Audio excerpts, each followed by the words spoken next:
FMCSA has some new rules in 2026, man. I found a good video explaining the whole thing for those of you drivers out there like myself who really wasn't up on it, man. I didn't really know that this was going on, but it just happened to come across my For You page on TikTok, man. So I want to share it with my YouTube audience, man, because it could affect you. This is the new rule, that coincides with the law that I believe that's being passed called the Delilahs Law. All of this stuff is because of what that Indian guy. Over 2.5 million people have signed a rapidly growing petition calling for reduced sentencing for an immigrant truck driver accused of causing a fatal U-turn crash in Florida. Officials say 28-year-old Harjinder Singh attempted an unauthorized U-turn on Florida's turnpike when a van struck his trailer, killing 3 people in the crash. Florida authorities say Singh entered the U.S. illegally in 2018, and according to CBS, he later applied for asylum and was allowed to. I did try, while making a U-turn, he caused some fatalities, and I got it in a video right here, just to give you a remembrance of that, So I got this guy that I found that explains the FMCSA's new rules for 2026, like the non-domicile CDL ban, the oversized thing, and some ELD restrictions and different things like that they also got in the rules, But in this video, we're talking about the part of the FMCSA rules that coincides with the Delilah's Law, so I found a guy that explains it, really, really good, so I just wanted to share so we can all get a clear understanding of how it may or may not affect us. But I feel like every driver should know, hey, listen, check this out. FMCSA just changed the rules on who can legally hold a CDL, and so many drivers out there don't even know that this happened yet. This isn't one of those small updates. This is something that can affect who's allowed to be on the road starting right now. And what's even more important is why the rule was created in the first place. Because this all came after real safety concerns, real crashes, and overall just a system that wasn't being checked properly. Today, I'm going to be breaking down exactly what changed, what it means for drivers out there, and yes, all drivers, and what you need to do as a driver so that this doesn't catch you off guard. This video is not about opinions, it's not about politics. This is strictly about what changed, why it changed, and how it's going to be affecting drivers on the road. What I'm going to be explaining to you is going to be based on the actual FMCSA rules that have just recently went into effect, and the real data that led up to it. So here's what's actually changed. FMCSA introduced the final rule targeting something called non-domiciled CDLs. These are CDLs that are issued to people that don't permanently live in the United States, or in a US state, should I say. Now in the past, some states were issuing these licenses without fully verifying certain things. And that's where a lot of the problem started. Now what this new rule does is it forces states to verify immigration status before issuing, renewing, or even reinstating a CDL. Not after, not loosely, before. And I'm going to explain in a minute why that matters way more than people realize, especially during inspections. Now, as many of us know, this rule didn't just come out of nowhere. FMCSA actually found what they call nationwide non-compliance. In simple terms, the systems that were set into place were not being used properly by several states. And according to the data, there were at least 17 fatal crashes in 2025 involving drivers who would not have qualified under these new sets of rules. Those crashes resulted in over 30 deaths. So when people ask, why does this matter? Yeah, that's why it matters. Now let's break down what actually changed in a way that affects drivers. Point number 1 is that eligibility tightened. Not everyone qualifies anymore. Only specific visa categories are now allowed. H2A, H2B, and E2. Before, there were a lot more gray areas, but now it's very specific. Point number 2 is that work permits alone does not equal good enough. So just having a work authorization is no longer good enough. That's a pretty big shift right there. Point number 3 is the SAVE system. States now have to verify status using a federal system. This means less guessing, less assumption, more verification. Point 4 is a shorter CDL validity. Many of these licenses are now limited to about 1 year, or it's tied directly to visa expiration. And this part. Now let me interject something right here in the midst of his teaching, and we'll go back to it. All of these things was brought to a head, I believe, man, from this great old state that I live in now called California.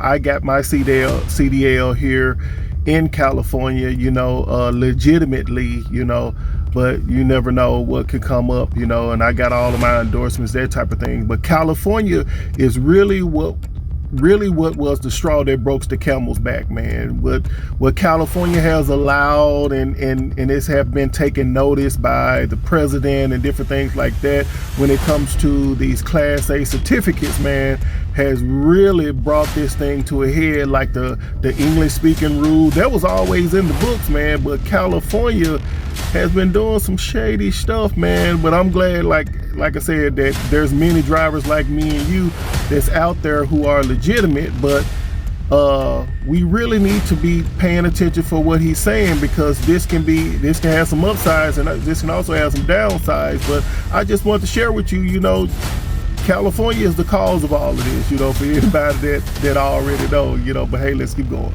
Right here is going to be something that's going to really start affecting drivers, not immediately for all of them, but over time. So let's talk about what this is actually going to look like on the road. When you're dealing with inspections, documentation matters, communication matters, and verification matters. Officers aren't just looking at your license, they're also looking into, if everything adds up, the totality of circumstances. And I have seen situations on the road where documentations don't match, or there were communication issues. Now, this is where things start to get a little bit confusing, because what I already explained to you is already a rule. But what a lot of truck drivers are actually hearing about right now is something called Delilahs Law. And I want to clear this up right away, because Delilahs Law is not current law. It's a proposed federal bill. But if it does get passed, it goes way further than what FMCSA just did. And this is a part that can really change trucking long term, not just right now. So here's exactly what Delilahs Law is trying to do. It basically takes everything in that FMCSA rule and locks it in permanently. Meaning this wouldn't just be a regulation anymore that can just be changed later. This would actually be federal across the board. So key difference number one with Delilahs Law would be forced state audits. One of the biggest things in this bill is that it would require states to go back and audit existing CDLs. Not just new drivers, but drivers who already have CDLs. And that's where things can get very real for a lot of people out there. Because this isn't just forward looking, it's also going back too, which can throw many people for a loop.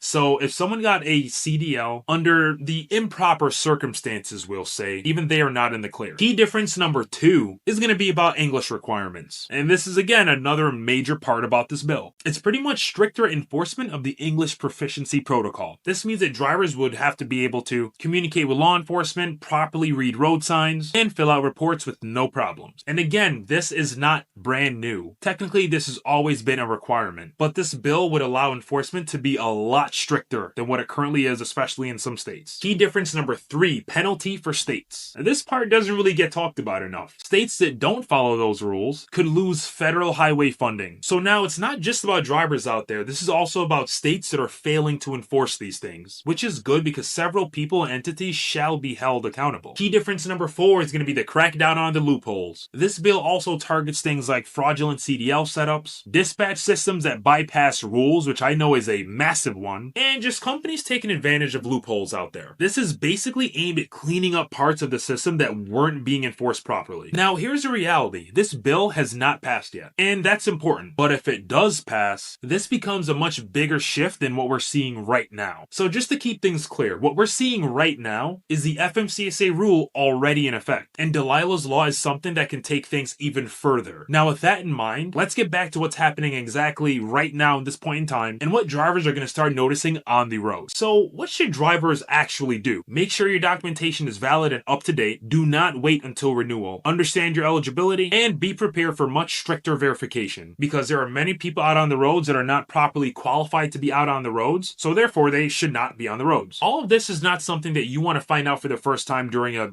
DOT inspection. Now, like stated before, this isn't a rule that's just going to hit everyone overnight, but over the next year, this is going to change who is legally on the road and who is legally allowed to be able to get onto the road. It's going to change hiring, it's going to change compliance, and it's going to change how closely things are checked. So hopefully, gone are the days of all of the shortcuts, and gone are the days of so many things being overlooked when it comes to licenses, CDLs, and unqualified drivers being out on the roads. At the end of the day, it comes down to one thing: accountability. safety. The rule is about making sure that drivers are properly vetted, properly documented, and properly qualified. And whether you agree with it or not, it is happening. If you want... Hey, tell me what you think about this new rule from the FMCSA, you know, and this Delilahs Law. You know, how do you feel about it, man? Do you think it's a good thing, bad thing for trucking, man? Let me know down in the comments, man. Hey, if you like the stuff that you see on my channel, hey, take just a quick minute to subscribe, man, you know, because your subscription and your comments